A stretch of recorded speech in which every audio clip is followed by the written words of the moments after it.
বাংলা বর্ষবরণ ও বিদায় উৎসবকে পার্বত্য চট্টগ্রামের চাকমা, ত্রিপুরা ও মারমা সহ পাহাড়ের সব সম্প্রদায় নতুন বছরকে বরণ করে বিজু, বিশু, বিহু, সাংরাই এমন নানান নামে। আগেভাগেই উৎসবে মেতে ওঠে পাহাড়ের মানুষেরা, চলে ঐতিহ্যবাহী নানা আয়োজন। রাঙামাটিতে বর্ণাঢ্য র্যালিতে শুরু হয় উৎসব। জেলা পরিষদের আয়োজনে চলছে ৫ দিনের সাংস্কৃতিক মেলা, যেখানে পাজন প্রতিযোগিতা সহ নিজস্ব ঐতিহ্য তুলে ধরেছে বিভিন্ন নৃগোষ্ঠীর মানুষ। উৎসবে শামিল হয়েছে স্থানীয় বাঙালিরাও। আমরা বিজুর সময় আমরা ১২ তারিখ ফুল বাঁচতে যাই, ১৩ আর ১৪ তারিখ আমরা অন্যজনের বাসায় গিয়ে বন্ধুদের সাথে মিলেমিশে আমরা ঘুরে-ফেরা করি।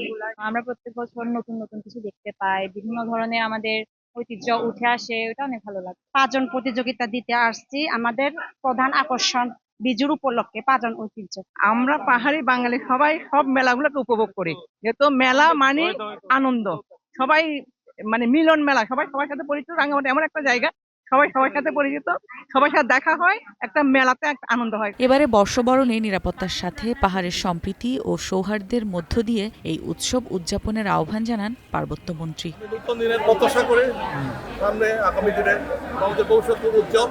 আমরা সাম্প্রদায়িক সম্প্রীতির মাধ্যমে পার্বত্য অঞ্চল বাংলাদেশকে আমরা উন্নত করবো। এখানে সব সম্প্রদায় আছে, যে সম্প্রদায়গুলো প্রত্যেক নিজস্ব নামে হবে। যেমন আমাদের চাকমাদের বিজু, মানবদের সাংরাই, সেভাবে ত্রিপুরাদের বৈশুক, সেভাবে সমগ্র সম্প্রদায় কিন্তু নিজ নিজ উৎসবদের উদযাপন করবে। এটা সামগ্রিক অর্থে বৈষম্য হবে না।